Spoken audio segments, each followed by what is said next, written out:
Welcome into the latest edition of ESPN FC. I'm Dan Thomas, joined by Ali Moreno. It's lucky that Shaka Hislop isn't here today because it's the news that all Newcastle fans didn't want to hear, as Alexander Isak has reportedly said he wants to leave the club. He won't be going on the pre-season tour as it stands at the moment. Of course, Liverpool very much the suitors for the 25-year-old striker. The defending champions have spent a lot of money already, but there's still some 150 million down the couch to get Isak to switch from Newcastle to Liverpool, according to reports. For more on this, Frank Leboeuf joins us and Mark Ogden.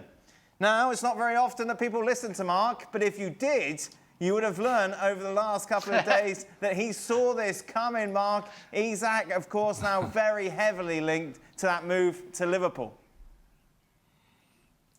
Yeah, I mean, it all started at the weekend, didn't it, Dan, when he was left out of the squad for the game at Celtic and Eddie Howe was suggesting that all was fine and he couldn't handle the speculation and, you know, he wouldn't be going to Liverpool, he wouldn't be leaving the club. But then, 4 days later, he misses the flight to Singapore on the club tour, a 30-man squad, and he misses with a minor thigh injury, which was obviously suspicious. But anyway, developments are Alexander Isak has made it clear to Newcastle that he would consider a move. He hasn't put a transfer request in, and that is significant because you put a transfer request in, it means you sacrifice loyalty bonuses and it can damage your kind of severance pay. But Alexander Isak is aware of Liverpool's interest. He would consider the opportunity to move away from move away from Newcastle, and Newcastle don't want to sell. So we're in the situation now where I think there's 39 days until the transfer window closes, and it's going to be a bumpy ride for the next 39 days because Newcastle don't want to sell, but they may have to because obviously Isak wants out, so they need to find a replacement. So it's going to be a difficult time ahead. Right, Oggy, with your crystal ball, give me a timeline about how all this is going to play out. Well, obviously Newcastle away now, so that's going to put a lot of time and distance between it because the other side of the world, time difference, etc. I think what will happen is Newcastle try and fight to keep Isak, but I think they realise that he wants out. So in the meantime, they'll publicly say he's not for sale, we want to keep him. Privately, they'll try and find a replacement. And Benjamin Sesko at Leipzig is a player that they like. So I guess that they'll try and make that happen behind the scenes. And when they get indications that they have a replacement lined up, then Isak will, I imagine, go. But they won't make it happen quickly because the longer it drags out, the more, I guess, desperate Liverpool will be to pay what Newcastle want. And Newcastle haven't put a fee on him because they don't want to sell him, but we're all led to believe it's £150 million. So there you go. There's no ploy here, Mark, just to get a new contract, a bigger contract, 300 grand a week contract from Isak. No, I mean, he's got 3 years left in his current contract, and obviously he's probably earned a pay rise, but he's aware that Liverpool are interested. Right. And Liverpool are, right now, one of the biggest and best clubs in the world. I mean, even when they're not winning things, they're one of the biggest clubs in the world.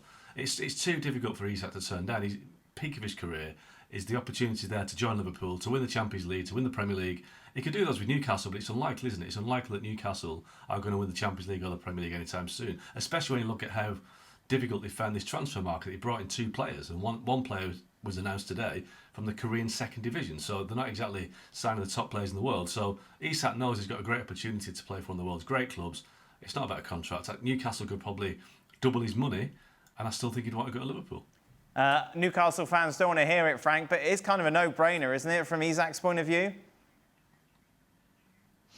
Yes, a little bit. I'm thinking about him. I think, why do you want to go in the middle of a transaction? Unless maybe Liverpool pushed you to push Newcastle to change their mind and allow you to leave. We don't keep a player who doesn't want to stay. And I understand him. You know, it's maybe the chance of a lifetime to play for the biggest club in the world. We have to say the truth. But if it doesn't go to Liverpool, what's going to happen to him? I'm a Newcastle fan. Already, you betrayed us. So I'm going to make you pay for that. But you're going to play for me. So something is going to be broken. It's hard. If you are so much loved and you know that something is going on, don't go publicly. Just say maybe discreetly, yeah, I'm open to go. But let the transaction go. Don't put yourself in the middle. Don't go in the front page because it could be a lose-lose situation. No, our fans are fickle, Frank. He scores a hat-trick first day, bish, bash, bosh. They forgot all about this Liverpool rumour. you don't like fans. Don't be like that with fans. Fans can be stubborn and can make you pay off. You know. Yeah. I remember Wayne Rooney back in the day. If he scored, but it's true. If he scored 3 hat-tricks in a row the 3 first weeks, they're gonna forgive him for sure. From a professional point of view, you can see exactly what he's thinking here. Yeah? Absolutely, and you can see the trajectory of where the clubs are going, and where maybe Newcastle is taking steps forward, Liverpool is taking leaps forward. Yeah. And this is a team, let's not forget, they did win the title last season, and seemingly they're getting better by the minute, stronger by the minute. To the point to where I would also say, we think of Liverpool, because obviously we work with Stevie, as this sort of family, community club, and the strength of Liverpool is in the totality of the group. They're crossing over into Manchester City territory. They're crossing over into Real Madrid territory, in which we're buying every good player there is out there and every great player there is out there. So this idea of Liverpool just being this family community club, I don't know. It's a lot of money being spent, and they becoming one of the more powerful clubs in the world. And when they walk into a negotiating room, they get the first say. They are at that sort of level, and that's how they're negotiating. And so if you're Alexander Isak and Liverpool comes knocking, you at the very least are going to listen. And if indeed this is a realistic possibility for you, you're going to do more than just listen. Mark, I know this is really complicated. I'm going to ask you to try to explain it as simply and as briefly and concise as possible. How come Liverpool have this money to spend and Newcastle, who've got the richest owners in the world, haven't? Well, Liverpool didn't spend anything last year. They brought in Federico Chiesa for £10 million. They didn't spend anything when Jurgen Klopp left, so they have money in the bank. Last season, they won the Premier League. They had a great first season in the Champions League. They topped the league with, I think, 7 wins out of 8. So they banked a lot of money up. Now, they've spent most of that already, but Darwin Núñez, Luis Diaz, and probably Chiesa and maybe even Harvey Elliott will all probably leave this window. So that will raise 120, 130 million pounds. So when you do the maths, bringing Isak in is not going to be that difficult.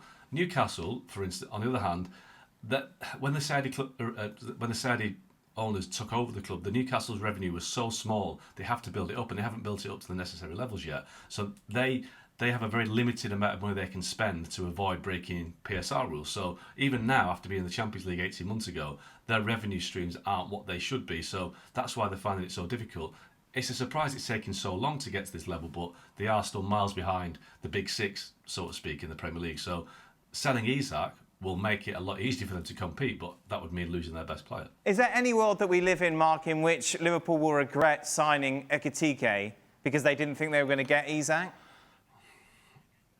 No, because I think the situation in Liverpool right now, I think they're planning for life after Mo Salah. I think they've realised that they've kept Salah to a new contract. He's got 2 years on his deal, but Mo Salah probably won't sign another contract at Liverpool. So Isak's 25, Ekitike is 22, 23.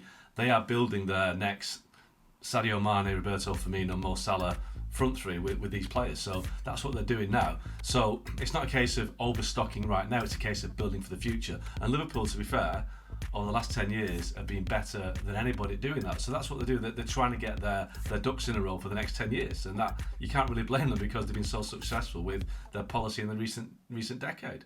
It's interesting, Ali mentioned the fact that they were you thought of this as a kind of nice family club, not like one of the big boys who come in and spend a lot of money. But it's interesting that you hear from the owners as well, maybe their perspective has changed slightly as well, talking about what they think about Liverpool and the future and where they stand amongst other big clubs in the world. This is what Hogan had to say about Liverpool and their planning. We also recognise, having won the English League title for the 20th time, this is one of the biggest clubs in the world. We want to make sure that we are behaving like one, having massive global stars come and play at Anfield, filling out stadiums in Hong Kong and Japan.